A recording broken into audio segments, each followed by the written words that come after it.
Hello everyone, my name is Riddhi. इस video में हम लोग पढ़ेंगे हैना एरेंट के बारे में। और रिसेंटली द हिंदू में ये एक आर्टिकल आया था जो कि काफ़ी इंपॉर्टेंट है।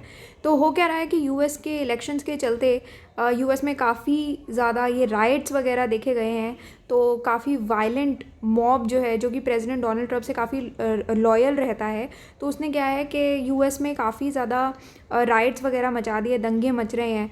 तो क्या हो रहा है कि प्रेसिडेंट डोनाल्ड ट्रंप जो है उन्होंने मना कर दिया है पावर से हटने के लिए। तो एक जो पीसफुल ट्रांसफ़र ऑफ पावर होता है, जैसे डोनाल्ड ट्रंप हार गए इलेक्शंस में, तो वो जो है अपनी हार जैसे बर्दाश्त नहीं होती है। और जो पीसफुल ट्रांसफ़र ऑफ पावर होना चाहिए एक डेमोक्रेसी में, और सिंस यूएस से जो है सबसे पुरानी डेमोक्रेसी है, तो वो जो पीसफुल ट्रांसफ़र ऑफ पावर है वो हो नहीं पा रहा। ठीक है, तो इसके चलते ये पूरा इशू जो है वो न्यूज़ में है, और कैसे हैना एरेंट इससे रिलेटेड है उन सब के बारे में भी हम पढ़ेंगे। तो हैना एरेंट के बारे में सबसे पहले मैं आपको बता देती हूँ। हैना एरेंट जो है वो एक German born American political theorist थी, और ये बहुत ही इम्पॉर्टेंट पॉलिटिकल थिंकर्स मानी जाती हैं 20th सेंचुरी की। और हैना एरेंट जो है वो एक ज्यूइश फैमिली में बॉर्न हुई थी, और काफ़ी सारे उन्होंने जो उनकी पब्लिश्ड वर्क्स हैं वो हैं, जैसे कि nature of power and evil, direct democracy, authority and totalitarianism.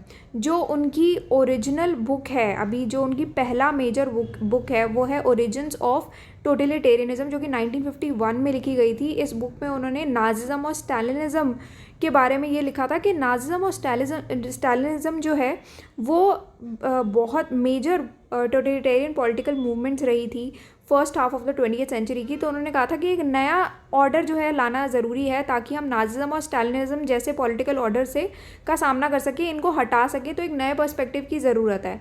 ठीक है, तो वो हैना एरेंट जो है वो बेसिकली एक सेमिनल पॉलिटिकल थिंकर्स मानी जाती हैं।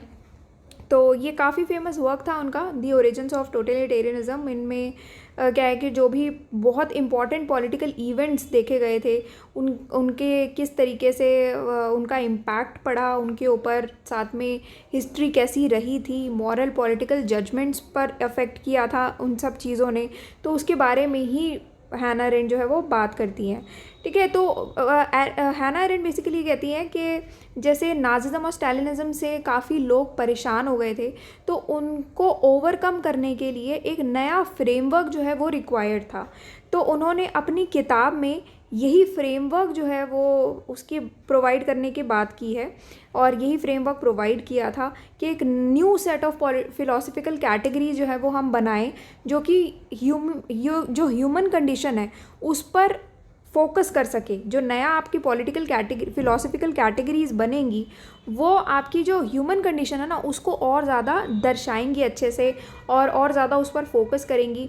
और ये जो पॉलिटिकल लाइफ है, तो हमारी जो नेचर ऑफ पॉलिटिकल लाइफ है उस पर एक फ्रेश पर्सपेक्टिव भी ये प्रेजेंट करेंगी। ठीक है, तो ये था हैना एरेंट के बारे में।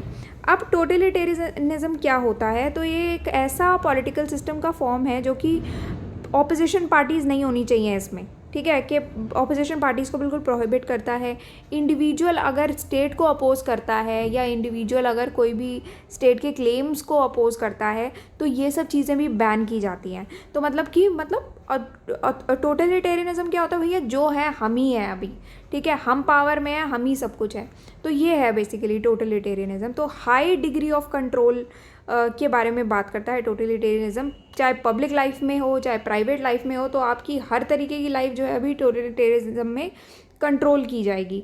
ठीक है, साथ ही साथ सबसे एक्सट्रीम और कंप्लीट फॉर्म ऑफ ऑथोरिटेरियनिज्म माना जाता है टोटलिटेरियनिज्म। तो टोटलिटेरियन स्टेट्स में क्या होता है कि पॉलिटिकल पावर जो है वो ज़्यादातर ऑटोक्रेट्स के पास ही रही है, जो कि ऑल एनकम्पासिंग कैंपेन्स जो है वो लीड करते हैं, जहाँ पर प्रोपेगेंडा जो है वो स्टेट कंट्रोल मास मीडिया के द्वारा ब्रॉडकास्ट किया जाता है। ठीक है, तो ऑब्वियसली जितनी भी मीडिया रहती है वो हमेशा स्टेट के अंडर ही रहती है। तो जो भी टोटलिटेरियन स्टेट्स में क्या होता है, जो भी ऑटोक्रेट्स होते हैं वो बस अपनी बढ़ाई चढ़ाई या जो भी उनको बताना होगा, जो भी रिस्ट्रिक्ट करना होगा, तो पूरा मतलब कंट्रोल कर लेते हैं वो लोग। तो ये चीज़ कही जाती है टोटलिटेरियन स्टेट्स में। अब इशू यहाँ पर ये देखा गया है कि ये पूरा आर्टिकल आया है न्यूज़ में। अब यहाँ पर जो ये आर्टिकल आया है, तो इस आर्टिकल में क्या बात की गई है इसमें बेसिकली ये कहा गया है कि हैना अरेंट और जो बिडेन अमेरिका में अभी क्या रिलेशन है, और जब भी आप हैना अरेंट को पढ़ेंगे तो उसका रिलेशन क्या है। तो अभी क्या है कि यूएस सबसे पुरानी डेमोक्रेसी मानी जाती है और सबसे इम्पॉर्टेंट जगह है मानी जाती है, सबसे इम्पॉर्टेंट एरिया ऑफ इन्फ्लुएंस मानी जाती है यूएस से। तो इसमें क्या है कि अगर डेमोक्रेसी पर कोई भी असॉल्ट होता है तो ये बहुत बड़ी बात है, वो भी यूएसए जैसी जगह पर।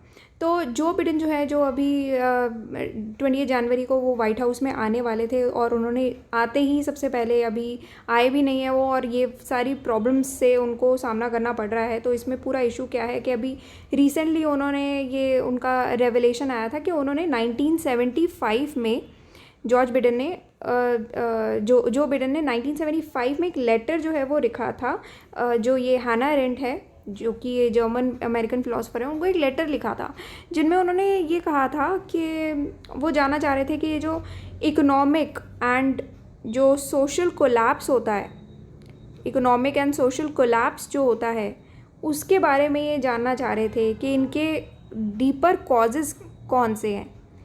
ये एक पहला पॉइंट है जो वो जानना चाह रहे थे। साथ ही साथ रेसिज्म के ऊपर वो जानने में इंटरेस्टेड थे कि ये सब चीज़ों के कॉजेज़ क्या होते हैं। तो अब हो क्या रहा है कि जब एरेंट ने ये सारी चीज़ें बताई थी, जब वो इनके बारे में बात करती थी, तो वो दो चीज़ों के बारे में उन्होंने बात की थी। एक, जो चीज़ें, देखो दो चीज़ों के बारे में बात की गई है। सबसे पहली चीज़ कि ये दो चीज़ें किस तरीके से डिफरेंट हैं। एक, जो चीज़ें ऑलरेडी हैं एज दे आर, ठीक है, और दूसरी चीज़ as they can be made to seem, जो एक चीज़ें दर्शाई जाती हैं और जो रियलिटी में चीज़ें हैं, और इन चीज़ों में डिफरेंस क्या है, ठीक है। तो ये हैना अरेंट ने काफ़ी बार फोकस किया है। तो हैना अरेंट ने जो है वो, उनका एक पेपर था जिसका नाम था कमिंग होम टू रूस्ट। ये उनका पेपर था, कमिंग होम टू रूस्ट, ठीक है। इस पेपर में उन्होंने ये कहा था कि जो हमारी प्रेजेंट जनरेशन है, उनको जितने भी ये जो रियलिटी है, रियलिटी जो है उन्होंने कहा था कि काफ़ी हार्श होती है एज़ कम्पेयर टू कि आप जो भी सोचते हैं, जो चाहते हैं, उससे कंपैरिजन में रियलिटी जो है वो काफ़ी डार्क होती है। पर आपको इस रियलिटी के डीपर कॉजेज़ जो है वो आपको जानने ज़रूरी हैं आज की प्रेजेंट जनरेशन को, ठीक है। जितने भी ब्रूटैलिटी ऑफ फैक्ट्स हैं, the stark naked brutality of facts, और चीज़ें जैसी रियलिटी में है वो जाननी ज़रूरी हैं। तो उनका जो फोकस था, जो उनका इंटरेस्ट था, वो था एक तो पॉलिटिकल ह्यूमनिज़म में, पॉलिटिकल ह्यूमनिज़म में उनका इंटरेस्ट था। साथ में इन ऐसे लोग जो कि वर्ल्ड जो है एक फ्री स्पेस है, ठीक है, और ऐसे लोगों से ये फ्री स्पेस जो है वो भरा होना चाहिए, जो कि आपके जो पब्लिक प्रिंसिपल्स हैं उनसे इंस्पायर्ड हैं, एथिक्स से स्टैंड करना चाहिए उन लोगों को, कि जितनी भी अभी रियलिटी, जैसे आप ऑल्टरनेट रियलिटी देखते हैं कि जो बिडेन क्या, अभी डोनाल्ड ट्रम्प क्या कर रहे हैं, ये जो पॉलिटिक्स चल रही है पूरी, और ये जो इतना जो डेमोक्रेसी पर ये जो ब्लॉट देखा जा रहा है, डोनाल्ड ट्रम्प का ट्रांसफ़र ऑफ पावर वो नहीं करने दे रहे हैं। तो वो क्या है कि भाई चीज़ जैसी है, अभी रियलिटी ये ऐसी है, बट ये हो क्या सकती है, उसको दिखाया कैसा जा रहा है। तो रियलिटी जो है वो काफ़ी गलत है, काफ़ी हार्श है। साथ में हैना अरेंट इसके बारे में भी बात करती हैं कि जैसे वो बेसिकली मसोलिनी के बारे में वो यहाँ पर दर्शाते हुए कहती हैं कि जिस तरीके से मसोलिनी काफ़ी बोस्टफुल थे, अपनी चीज़ों के बारे में काफ़ी बढ़ा चढ़ा कर बोलना, काफ़ी ज़्यादा बोस्टफुल थे, ठीक है, डेल्यूडेड थे मसोलिनी, और उसमें उनका क्या था कि सेल्फ ग्लोरिफिकेशन पे वो ज़्यादा फोकस करते थे, और वो भी अपनी पावर को जो है वो जाने नहीं देना चाहते थे। तो उनकी जो कंसेप्शन था रियलिटी के प्रति वो काफ़ी डिफरेंट था, और जो रियलिटी में फैक्ट्स थे वो उनके लिए कोई सिग्निफिकेंस नहीं रखते थे, ठीक है। वही सेम चीज़ का अभी मसोलिनी का, अगर कि वो भी अपनी पावर जाने नहीं देना चाहते थे, उसको कंपेयर किया गया है डोनाल्ड ट्रम्प से, ठीक है। तो अभी यही सेम बात यहाँ पर की गई है कि ये सब चीज़ें जो है वो चलती आ रही हैं, जिसकी जो है वो प्रॉब्लम्स काफ़ी देखी जा रही हैं कि यूएसए में अभी यही सेम चीज़ जो है वो बार बार कंपेयर हो रही है, ठीक है। कि और यहाँ पर ये भी फोकस किया जा रहा है कि जैसे एक एग्जांपल दिया गया है कि इमेज एंड लाइज, ये वर्ड आप काफ़ी बार सुनोगे हैना अरेंट के बारे में जब भी बात होगी, इमेज एंड लाइज, ठीक है। तो इसमें इमेज एंड लाइज में क्या है कि ये एग्जांपल दिया गया था कि सबसे, जैसे एग्जांपल में के तौर पर इराक में कि क्या है कि यूएसए जो है वो अपने इमेज और लाइज का आइडिया पे ना काफ़ी ज़्यादा फोकस करता है, उनको अपनी इमेज की ज़्यादा पड़ी रहती है, ठीक है। जैसे क्या हुआ था कि इराक में अभी ऐसा था कि उनको, जब यूएसए को इराक के कंटेक्स्ट में उनको अपनी पावर दिखाने के ऊपर उन्होंने ज़्यादा फोकस कर रहे थे वो, ठीक है, ना कि वहाँ पर ह्यूमन राइट्स को डिफेंड करने के लिए, ना डेमोक्रेसी को डिफेंड करने के लिए, ये सब के लिए नहीं था।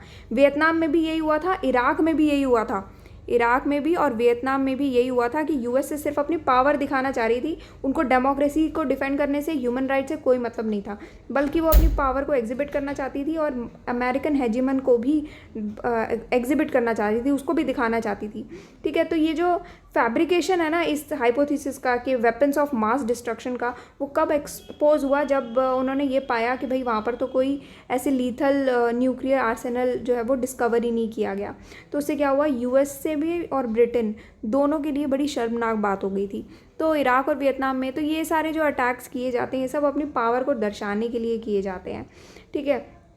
तो अभी यहाँ पर यही सेम चीज़ के बारे में बात की गई है इस आर्टिकल में, और कुछ है नहीं, बस मेनली इसी के बारे में बात की गई है कि ऐसे राइटिंग्स को जो जैसे हैना एरेंट जो भी चीज़ें बताती हैं और जो भी उन्होंने चीज़ें बताई थी पास्ट में, तो उसको पढ़ना ज़रूरी है।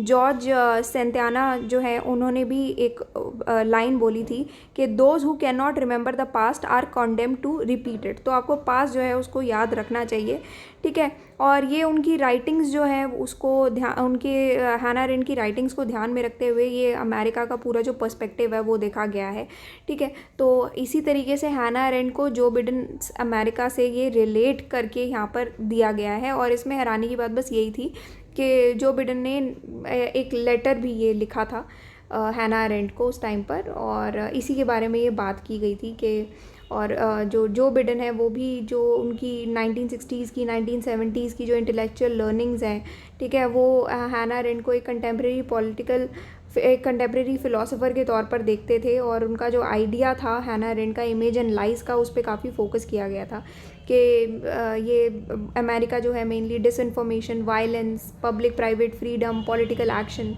ये सब था उनका इमेज एंड लाइज के आइडियाज़, ठीक है।